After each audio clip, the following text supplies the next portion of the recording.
नमस्कार। आज हम एक दिलचस्प सुगबुगाहट पर बात कर रहे हैं जो कंस्ट्रक्शन और रियल एस्टेट की दुनिया को शायद हिला सकती है। हमारे पास एक लेख का टुकड़ा है जो कह रहा है कि जीएसटी का एक नया रूप, जिसे जीएसटी 2.0 कहा जा रहा है, वो लागू हो सकता है।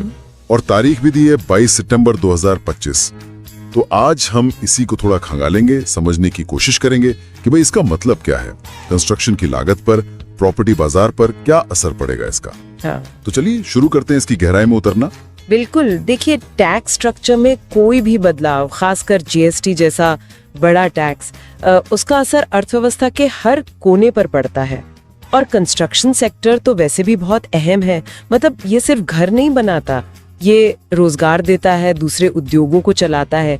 तो इस पर कोई भी असर, उसे समझना बहुत जरूरी है। हाँ, सही बात है। तो पहली बात तो यही, ये तारीख 22 सितंबर 2025 और ये नाम जीएसटी 2.0। लेख का मेन पॉइंट है कि इससे बिल्डिंग मटेरियल्स पर टैक्स कम होगा।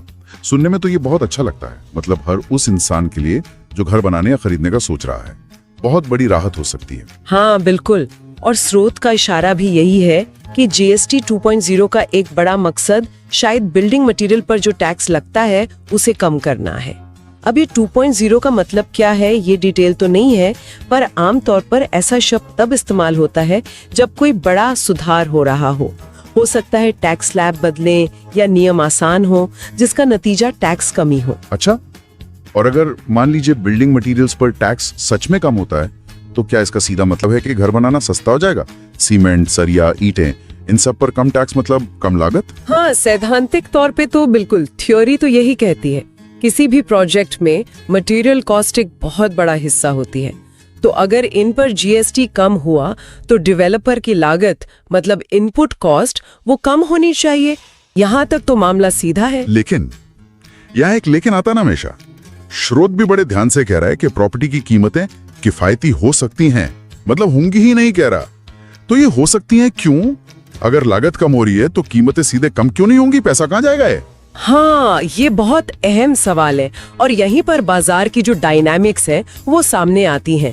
देखिए, ये एक चेन है पूरी, मटेरियल बनाने वाला, फिर डेवलपर, फिर ग्राहक।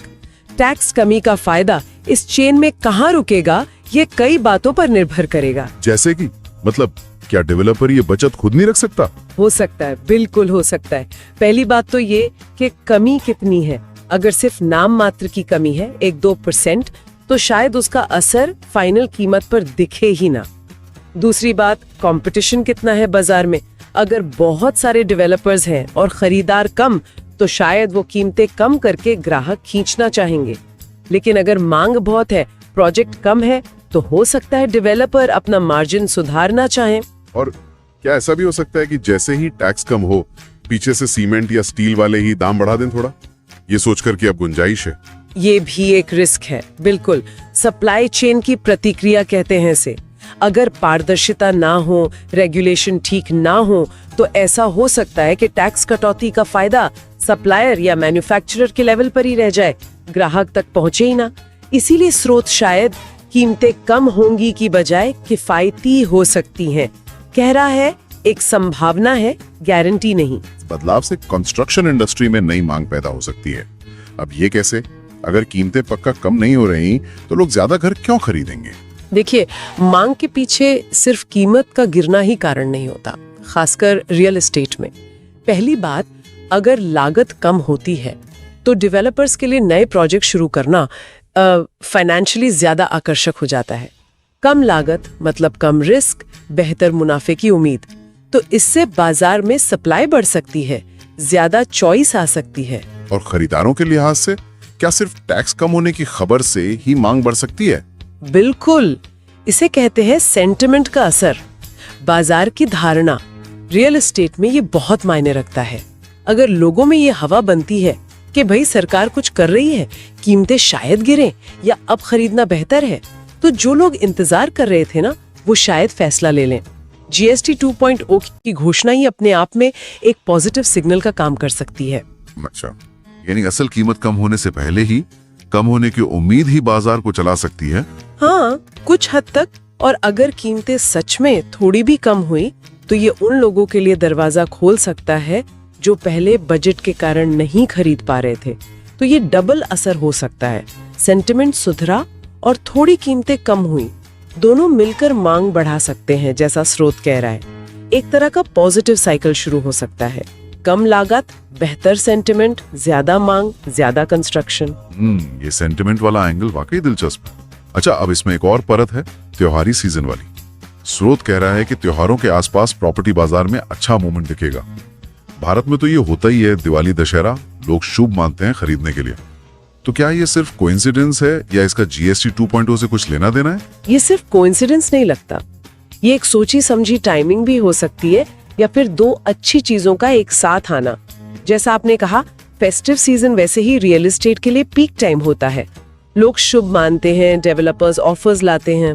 तो अगर जीएसटी 2.0 की घोषणा या लागू होना, जो कि सितंबर 2025 बताया गया है, मतलब फेस्टिव सीजन के बिल्कुल पास, अगर ऐसा होता है तो ये आग में घी का काम कर सकता है। बिल्कुल, आप सोचिए, एक तरफ फेस्टिव ऑफर्स, शुभ मुहूर्त का माहौल, दूसरी तरफ सरकार की तरफ से टैक्स में कमी की खबर या उम्मीद, ये खरीदार के सेंटिमेंट को डबल बूस्ट दे सकता है। जो सोच रहे थे त्योहार पर लेंगे, उन्हें एक और बड़ा कारण मिल जाएगा। इसलिए स्रोत का ये कहना कि फेस्टिव सीजन में पॉजिटिव मूवमेंट दिखेगा, वो शायद इसी मिले जुले असर की तरफ इशारा कर रहा है। ये डेवलपर्स और खरीदार दोनों के लिए एक अच्छी सिचुएशन बना सकता है, कम से कम माहौल तो वैसा बन ही सकता है। तो अगर हम सारी बात को समेटें तो तस्वीर कुछ यूं बनती है। जीएसटी 2.0 आ सकता है 22 सितंबर 2025 के आसपास। इससे बिल्डिंग मटेरियल पर टैक्स कम हो सकता है, जिससे शायद प्रॉपर्टी थोड़ी सस्ती हो। इस खबर और संभावना से बाजार का सेंटिमेंट सुधरेगा, जिससे कंस्ट्रक्शन में नई मांग आ सकती है। और अगर ये सब फेस्टिव सीजन के आसपास हुआ तो बाजार में अच्छी रौनक दिख सकती है। क्या मैं सही समझ रहा हूँ? हाँ, बिल्कुल। आपने स्रोत से मिली जानकारी के जो मुख्य बिंदु हैं, उन्हें सही तरीके से जोड़ा है। संक्षेप में कहें तो ये लेख जीएसटी 2.0 को कंस्ट्रक्शन सेक्टर और घर खरीदारों के लिए एक अच्छी खबर के तौर पर दिखा रहा है। इसमें पोटेंशियल है लागत कम करने का और मांग बढ़ाने का। लेकिन जैसा हमने बात की, इसमें कई अगर मगर हैं। काफी सारे, बिल्कुल। और ये याद रखना बहुत जरूरी है कि ये विश्लेषण सिर्फ उस जानकारी पर आधारित है जो स्रोत में है। असली असर कई और चीजों पर निर्भर करेगा। पहला, टैक्स में कमी कितनी होती है, नाम के लिए है या वाकई असरदार। दूसरा, जैसा हमने बात की, क्या ये फायदा ग्राहक तक पहुंचता है या बीच में ही बढ़ जाता है। तीसरा, उस समय देश की ओवरऑल इकोनॉमिक हालत कैसी होगी, ब्याज दरें, लोगों की इनकम, नौकरियां, ये सब रियल एस्टेट को कहीं ज्यादा गहराई से असर करते हैं। टैक्स तो सिर्फ एक पहलू है। मतलब ये घोषणा एक उम्मीद तो जगाती है, पर जमीनी हकीकत क्या होगी वो तो वक्त बताएगा। और ये भी देखना होगा कि बिल्डिंग मटेरियल्स में क्या क्या आएगा, किस किस पर छूट मिलेगी। सही कहा। और ये भी कि इस टैक्स कटौती से सरकार के रेवेन्यू पर जो असर होगा, उसकी भरपाई कहां से होगी। ये सब बड़े सवाल हैं। इनका जवाब इस लेख में नहीं है, पर किसी भी पॉलिसी चेंज के एनालिसिस में ये जरूरी हो जाते हैं। हमें इंतजार करना होगा। बिल्कुल। देखना होगा कि जब ये लागू होता है, अगर होता है तो उसका असली रूप क्या है और बाजार कैसे रिएक्ट करता है। तो ये थी हमारी आज की बातचीत जीएसटी 2.0 के संभावित असर पर, जो हमें मिले स्रोत के आधार पर थी। हमने देखा कि कैसे ये 22 सितंबर 2025 की तारीख उम्मीदें जगा रही है, लेकिन कई सवाल भी साथ ला रही है। बिल्कुल। और यहाँ एक विचार छोड़ जाते हैं आखिर में। मान लीजिए टैक्स कम होने से लागत में थोड़ी बचत होती है। सवाल सिर्फ ये नहीं कि ये बचत डेवलपर, सप्लायर और खरीदार में कैसे बंटेगी। एक बड़ा सवाल ये भी है कि क्या इस तरह का बदलाव इंडस्ट्री के काम करने के तरीके पर भी असर डालेगा। क्या ये सिर्फ मौजूदा घरों को थोड़ा सस्ता बनाएगा, या ये डेवलपर्स को ज्यादा सस्टेनेबल, ज्यादा टिकाऊ या नई टेक्नोलॉजी वाली सामग्री इस्तेमाल करने के लिए भी प्रोत्साहित करेगा, अगर टैक्स स्ट्रक्चर उसे सपोर्ट करे। या हम बस पुरानी चीजें ही थोड़ा कम दाम पर खरीदते रहेंगे। ये सोचना दिलचस्प है कि क्या ऐसे बदलाव सिर्फ लागत कम करते हैं या इंडस्ट्री को बेहतर बनाने का भी मौका देते हैं। बहुत ही दिलचस्प सवाल है सोचने के लिए। चलिए इसी सवाल के साथ आज की चर्चा समाप्त करते हैं।